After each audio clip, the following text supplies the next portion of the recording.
bent verbonden met het Centrum Internationale Kinderontvoering. Voor Nederlands, toets 1. For English, press. Our office is currently closed. Our regular office hours are Monday to Friday from 9:30 a.m. to 4:30 p.m. For general inquiries, you can send an email, or you can find more information on our website. In the event of an acute or imminent child abduction, you can contact a staff member. Press 7 now to be transferred.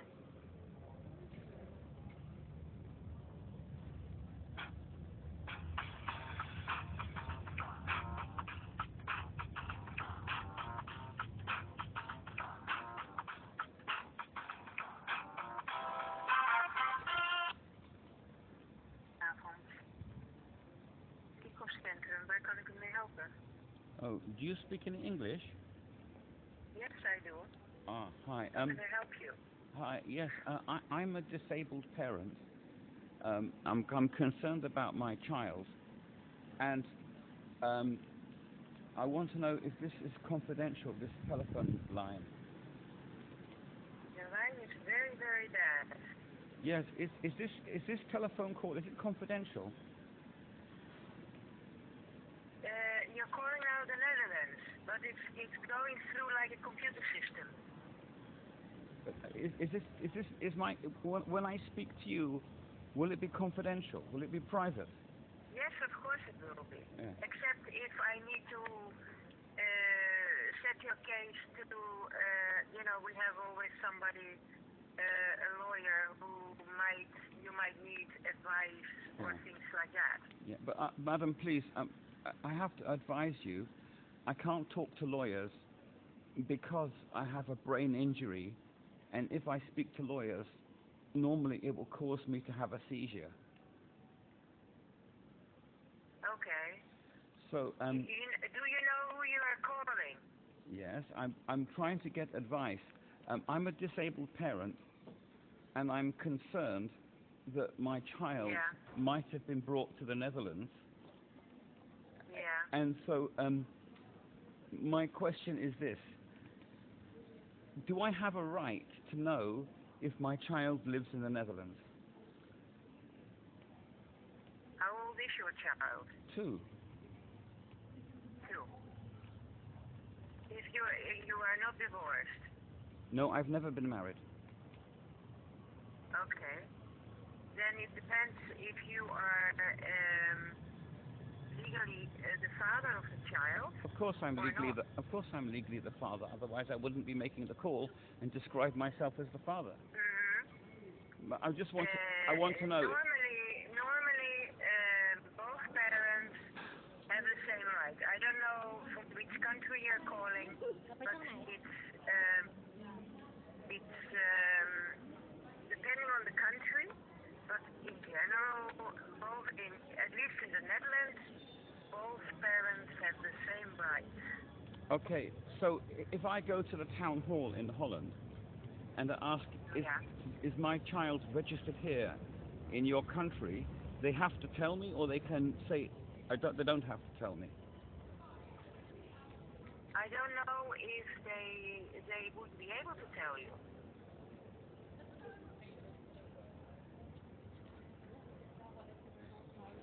Because if you don't know where, in which town, or then they cannot open up the complete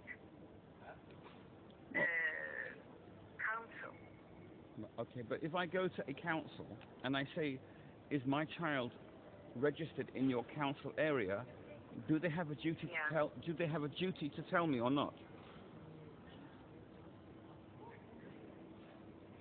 Well, it's a bit difficult because it's on the phone, first of all, so they don't know if you are the father. No, I will physically go there with my passport as my identification and ask them, does my daughter live in your council area? Do they have a duty to tell me or not?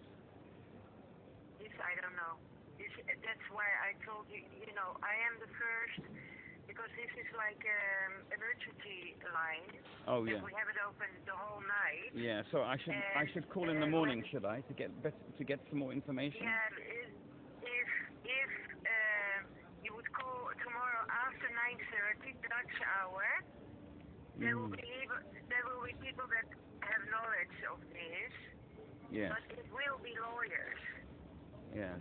And also the But they only work, they only do work for parents that their children are, kidnapped. yeah, well, by the other parent. I understand but the problem is when it comes to disabled people, there really isn't there's not such a thing as kidnapped, because if I am too disabled to look after the child or look after the mother of the child because of a severe brain injury, then the mother has to seek an independent way of looking after the child without the father. Yeah, but you still have a right to your child. Yes, I understand. It doesn't matter. I understand that, madam, but can I explain that I'm from England, and in England it is not, what you say is not the case. Because in England, if the judge says that your brain injury is too severe, they can declare you as not having mental capacity, and therefore, whether your name is on the birth certificate or not, you don't get any contact with your child, and the child grows up not knowing their father. And so it is. Did I come from a different type of country than the Netherlands? I come from. I know, because in the Netherlands that is not possible. Really? Yeah, no, it's not possible. So they can't say to me in the Netherlands, because your brain is like a cabbage, and you cannot look after your child safely, you can't have contact with your child ever. No, because there are other ways of contact. Let's say you're completely mentally okay and everything like that, but you use alcohol, You're drunk most of the time, or you hit your wife, or you hit your child. That's not my case. My problem. No, but I mean, even then, the parent, the father or the mother, can see the child. Yes, but my problem is different. My problem is that with a brain injury, in the nighttime, I make a lot of noise because I don't sleep, and I keep people awake in the night time. And also, when I'm in the company of people, they get very angry with me, and they often assault me because I have a very negative effect upon people. That there's something about my behavior that draws out violence in people, and so the doctors have always told me to live in isolation. The only reason that I had a baby, it's a long story. I don't want to bore you with it, but I ended up having to. It's too difficult. If I try to talk about it, I will have a seizure. But I ended up having a child late in life, and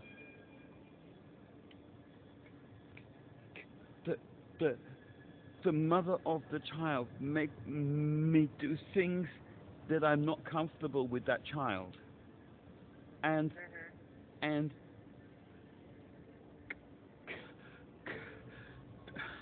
so when the mother went away with the child, it caused me a lot of problems, and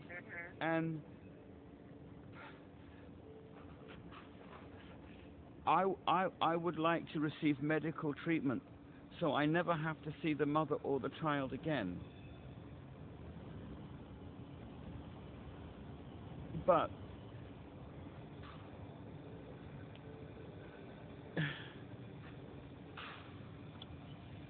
it's difficult because my doctor says that I must not have contact with people. I must live in isolation.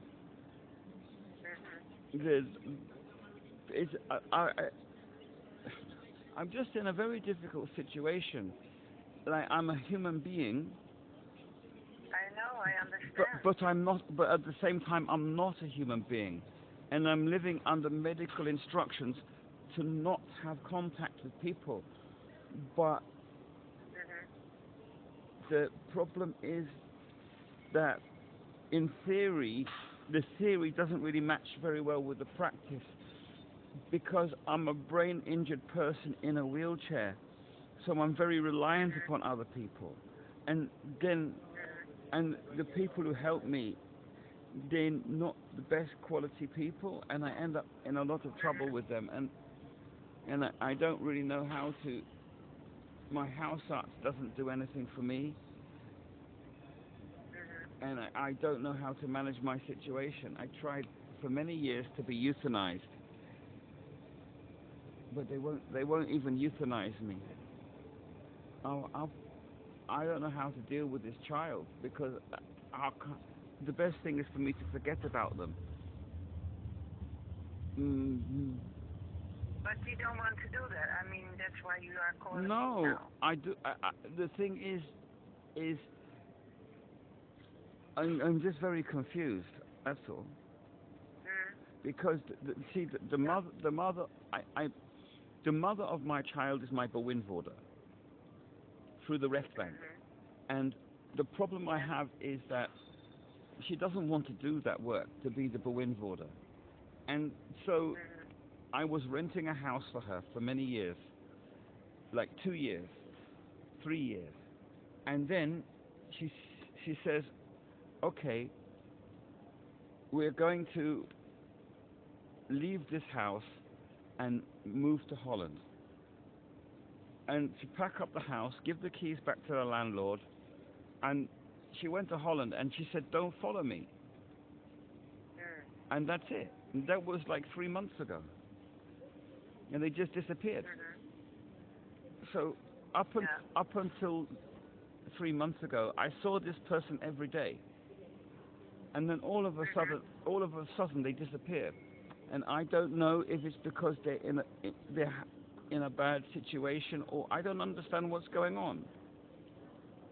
I understand. But because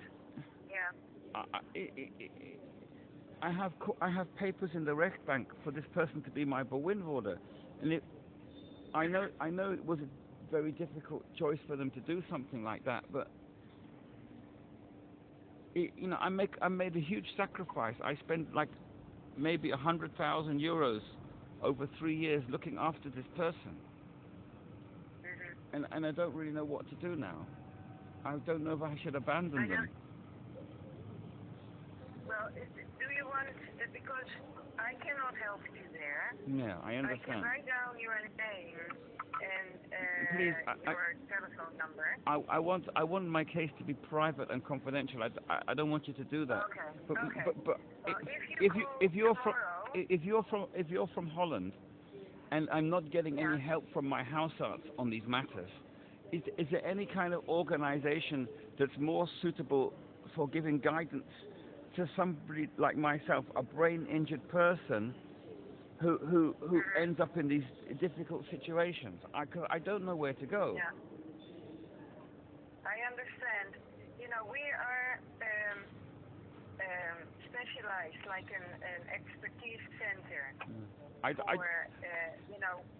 for kidnapping children. Exactly, but the thing is that what, not specific. Even if it's kidnapping, I don't mind, because the last thing I want to do is make problem for the mother of the child, because I know that she's having a very difficult time, and I want to support her. Yeah. So the last thing I want to do is go to lawyers and make trouble for this person. But my problem is I don't know what I should do as a brain-injured person. Because I understand that people can't look after me because I'm too difficult, and they have to abandon me. But the problem is that if this person is my bewindvoerder and they abandon me, I don't understand if I'm supposed to look for somebody else to be my bewindvoerder. I don't know what to do, you see. I know, but I cannot help you there. I am just having, like a phone line in case a kidnapping is, happening. Yeah, Or no? I see. You're more You for. see what I mean? I don't come from a. know anything more Exactly. I don't come from a traditional family, so this is not an appropriate place for me to call.